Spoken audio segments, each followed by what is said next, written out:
어제 비트코인의 하락과 함께 후덜덜한 하루를 전 세계는 경험을 했습니다. 간만이라는 표현이 맞을까? 암호화폐 시장에서 이 정도의 하락은 과거에도 종종 있어 왔었는데요. 당연히 겪을 때마다 전혀 달갑지만은 않습니다.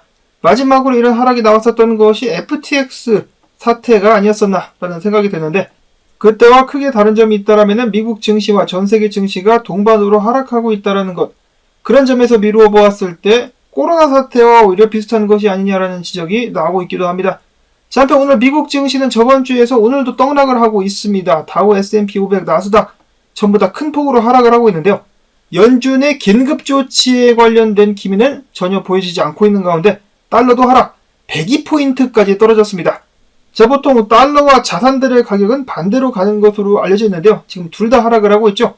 조만간에 방향이 엇갈리게 되면서 둘 중에 하나는 반등을 하게 되지 않을까 싶은데, 과연 반등의 주인공은 누가 될까요? 그리고 어제 일본을 중심으로 해가지고 아시아 증시만 작살이 나는 것이 아니라 유럽 같은 경우도 크게 떡락을 했다라고 하는데요. 한때 미국과 마찬가지로 3% 안팎으로 하락을 했었는데, 후에 발표된 미국의 ISM 7월 서비스 구매 관리자 지수, 경기 확장세를 나타냈다라고 해가지고 낙폭이 조금 줄었습니다. 자, 그러나 얘네도 위기가 끝난 것은 아니겠죠. 무시무시한 증시 떡락이 과연 언제까지 이어질 것인가. 한편 비트코인은 어떻습니까? 어제 49,000달러? 거래소마다 다르겠지만 48,000, 49,000달러 선을 찍고 지금 53,000달러까지 겨우겨우 기어 올라오고 있는 비트코인. 계단식으로 살살 긁는 듯 하다가 한 번에 때려 박아가지고 모든 사람들을 경악해 만들었었던 비트코인. 비트코인이야 사실 아직도 범위 내 움직임을 보여주고 있다라고 볼 수도 있겠지만 알트코인들은 어떻습니까? 전부 다 녹아버렸죠. 저도 알트 포지션이 좀 있는 사람으로서 속이 굉장히 쓰리고 있습니다. 어제 암호화폐 시장의 급락과 함께 어제 기준으로 24시간 동안 무려 274,729명의 암호화폐 투자자들이 청산을 당했다라고 하네요.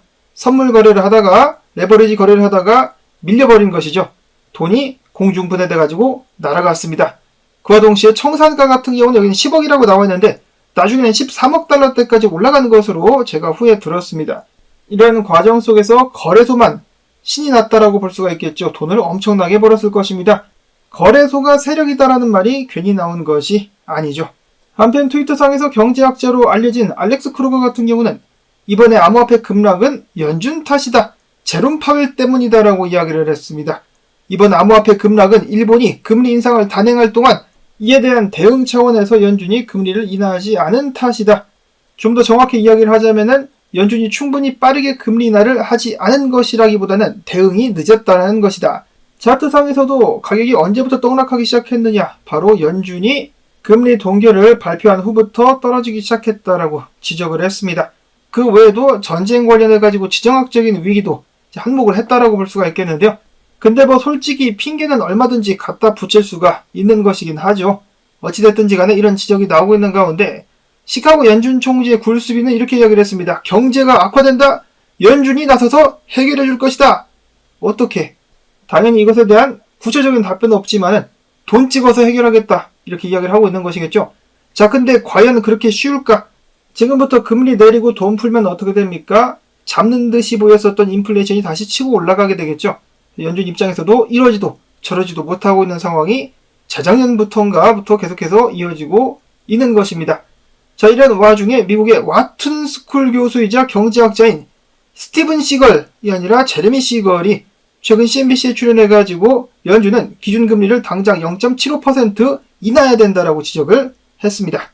자, 지금 뭔가 조치가 나와야지, 아니면은 계속해서 증시가 떡나갈 것 같은데요. 증시가 크게 하락하게 되면은 미국 대선에도 당연히 영향을 끼칠 뿐만 아니라 실질적으로 미국 사람들의 은퇴 자금이 미국 증시에 들어가 있는 경우가 상당하기 때문에 그 사람들 은퇴 자금 다 날아갑니다. 그러면 사회 전반적으로다가 엄청난 혼란을 초래하게 될 것인데, 자, 과연 연준은 어떤 결단을 내릴 것인가? 아직까지는 조용합니다.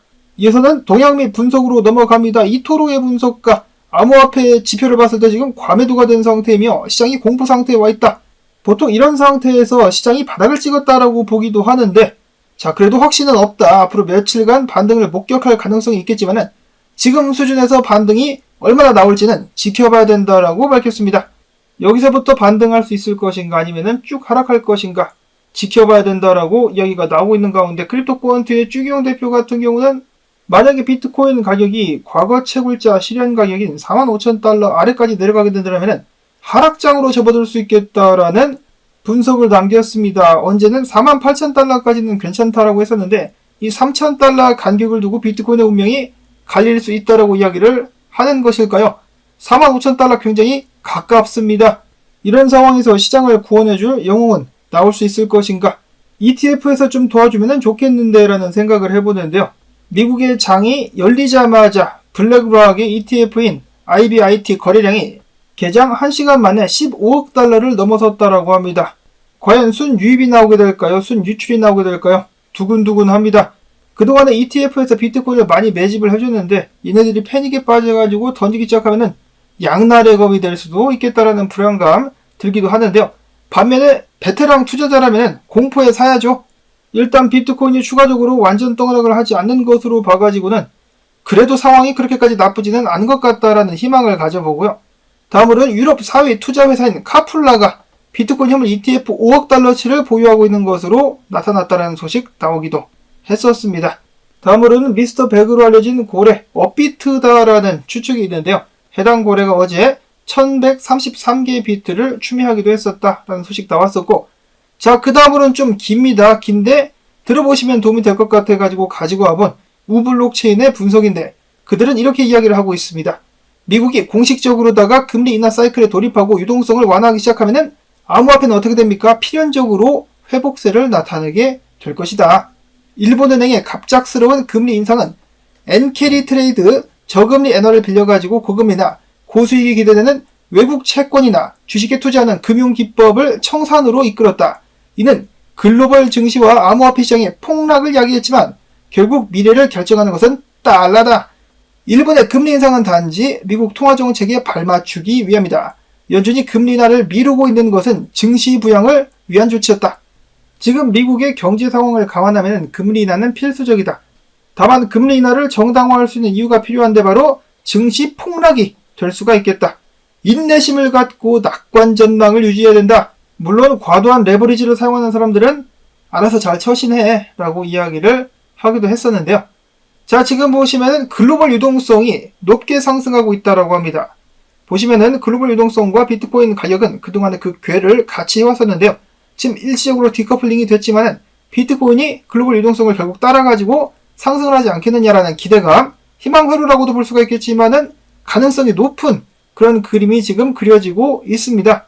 쉽게 말해서 앞에서 나왔다시피 돈 풀리면은 같이 올라간다 라고 볼 수가 있겠는데, 다음으로 라울파리 형님 같은 경우는 어제 시장에 일어난 폭락은 지나가리라, 이 또한 지나가리라 라는 말을 남겼었는데 오늘은 거기에 추가적으로 이어가지고 지나가긴 지나가는데 지나가기 전에 나 추매 좀 할 거임이라고 이야기를 했습니다. 다음 주에 암호화폐 및 미국의 기술주를 추매하게 될 것이다 라고 이야기를 하면서 이번 포지션이 진입 마지막 기회가 될 수 있다라고 밝혔습니다.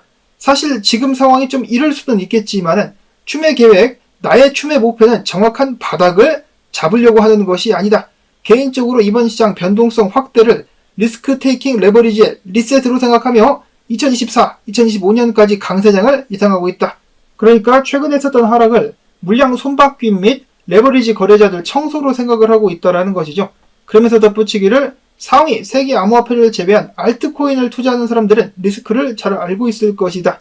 즉 최근처럼 개털릴 수 있다라고 이야기를 하면서 보유 물량을 매도하지 않고 포지션을 오래 들고 가야 하며 추매할 시점과 가격을 찾아 지켜보는 것이 중요하다라고 사람들에게 전달을 했습니다. 자, 라울파리 형님은 암호화폐 투자를 계속적으로 성공적으로 이끌어온 사람 중에 한 명인데 이번에도 그의 전략이 먹혀 들어갈 수 있기를 응원을 합니다. 이어서는 주봉 매니아인 렉트 캐피탈 분석가 비트코인 매도 세력의 피로감이 느껴진다.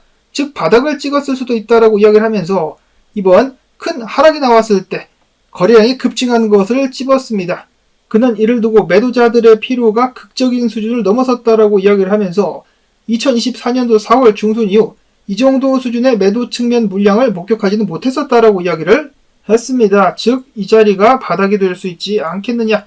당연히 100% 확신은 할 수 없지만은 그럴 가능성에 대해서 분석을 남겼었고, 피터 브렌트 역시 추가적인 하락이 나오는 것도 가능하긴 하다. 지금 5만 달러 근방에서 잘 버텨주고 있는데, 근데 만약에 이게 무너진다? 그러면 금 대비해가지고 39% 추가로 추락할 수 있겠지만은 2021년도 저점에서 지지를 받은 후 본격적인 강세가 시작될 수 있다라면서 장기적인 측면에서는 전혀 걱정할 필요가 없다라고 이야기를 했습니다. 근데 차트 보시면 어떻습니까? 지지가 무너지면 당연히 가격이 더 크게 빠지겠죠. 그러면 알트코인들은 어떻게 되겠습니까? 빵원 갑니다. 녹아버릴 수가 있기 때문에 해당 자리에서 비트코인이 지지를 잘 해줘야만 되겠다. 다음으로 꾀꾀 오리 선생 같은 경우는 어제 암호화폐 시장이 크게 하락하자 많은 사람들이 그에게 지금이 저점 아니겠음? 추매 좀 하셈이라고 요청을 했었다라고 합니다. 그도 그럴 것이 과거 이 꾀꾀 오리 선생이 바닥을 되게 잘 짚었었거든요. 그러니까 사람들은 꾀꾀 오리 선생이 지금이 바닥이라고 말해주기를 바랬었던 것인데 그는 차트를 살펴보더니 어떻게 될지 모르겠수라고 대답을 했습니다. 즉 해당 자리에서 반등이 나올지 무너져가지고 추가 하락이 나올지 지금으로서는 대답하기가 어렵다라는 것이죠. 모르겠다라고 솔직히 이야기를 한 데 이어서 마지막으로 다른 분석은 없지만은 희망 회로를 하나 돌려보자면은 프랙탈인데요. 해당 프랙탈이 언제 올라왔느냐? 이번에 동그랗게 나오기 전에 7월 25일 프랙탈 분석이 올라왔는데 나스닥과 비교를 해봤을 때 똑같이 가고 있다라고 프랙탈이 올라온 후에 어떻게 됐습니까? 일치하면서 완벽하게 일치하면서 쭉 떨어지면서 49,000달러대까지 비트코인 가격이 빠졌습니다. 프랙탈을 계속해서 따라갈 수 있다면 지금부터 V자 반등이 나오게 되면서 전고를 깨고 불장의 길로 들어설 수 있을 것인데 정말로 손에 땀을 쥐게 하는 상황이 아닌가. 이러다가 살이 많이 빠질 것 같아가지고 그런 점은 좀 위안을 삼을 수가 있을 것 같네요. 다음으로는 기타 소식들 보도록 하겠습니다. 이더리움 최근에 힘 못 쓰고 계속해서 떡락을 하는 모습 보여주었었는데요. 최근 나왔었던 데이터에 의하면 윈터뮤트 및 점프크립토를 포함한 5개 마켓메이커 놈들이 이틀 동안 13만여 개의 이더리움을 거래소로 보냈다라고 합니다. 아니 각자 매도를 하는 건데 어떻게 이렇게 동시다발적으로다가 힘을 합쳐가지고 물량을 죄다 던질 수 있는 것인가? 이것들이 혹시 지금 작당을 하는 것이 아닌가라는 생각마저 드네요. 이 양아치들이. 자, 그런가 하면 미국 정부 주소에서 70만 달러어치 이더리움이 움직이는 사건이 발생을 했는데 자라보고 놀란 가슴 소뚜껑 보고 놀란다. 사람들이 겁을 먹기도 했었다라고 하네요. 자, 이렇게 이더리움 가격이 떨어지자 얼마 전까지는 여친을 만들면서 희낙락했었던 비탈릭이 거리로 나앉아서 야채를 파는 것이 아니냐라는 그런 영상까지 올라오고 있습니다. 당연히 비탈릭이 아니죠. 비슷한 사람. 이어서 캐스틸로 트레이딩 분석가 같은 경우는 이더리움이 지속적인 반등을 이어가기 전에 한 번 더 떨구면서 2,000달러가 깨지지 않겠느냐라고 이야기를 하기도 했었습니다. 그 후부터 말아 올릴 수 있을 것이다. 즉 2,000달러 깨러 내려오게 되면은 그 자리가 매수 타이밍이 될 수 있다라고 이야기를 한 것이죠. 엘리지 분석가 같은 경우는 패치 AI 지금 매수 구간에 들어섰다라고 하면서 현물로 패치 AI를 모아가는 것은 어떻겠느냐라고 밝히기도 했었습니다. 이어서는 어제 일본에 이어 한국 증시도 크게 휘청이자 한국 정부가 증시 폭락 관련된 대응 긴급 F4 회의를 개최했다는 소식이 나왔습니다. 과연 이런 상황에서도 금투세를 강행하자라는 말이 나올 것인지. 다음으로는 저도 보다가 좀 깜짝 놀란 소식인데요. 어제 영국에서 내전 위험이 있다라는, 영국이 개판이 되어가고 있다라는 영상을 보여드린 적이 있었는데, 자, 미국에서만 볼 수 있었던 가게터리가 목격이 되었습니다. 미국에서는 뉴욕, 캘리포니아에 있는 도시들, 그리고 시카고 등등에서 흑인들이 주로 가게를 터는 장면들이 어렵지 않게 많이 목격이 되었었는데요. 여기는 백인들이 가게를 털고 있습니다. 당연히 좋지 않죠. 사회 붕괴 조짐이 아닌가. 이런 부분들을 빨리 고쳐야만 되겠습니다. 아마도 많은 분들이 암호화폐 시장 때문에 잠을 잘 못 주무셨을 것 같은데 그래도 건강이 최고이기 때문에 건강관리 먼저 하실 수 있기를 바라면서 나온 정보들 도움되셨다면 힘든 시장 토마토 채널의 시청률 주기 광고 영상 재생 한 편만이라도 마지막까지 틀어주기 부탁을 드립니다. 언제나 응원해주시고 도움 주시는 분들께 진심으로 감사드린다는 말씀 다시 한번 전하면서 저는 다음에 새로운 소식 가지고 인사를 드리도록 하겠습니다. 안녕히 계십시오.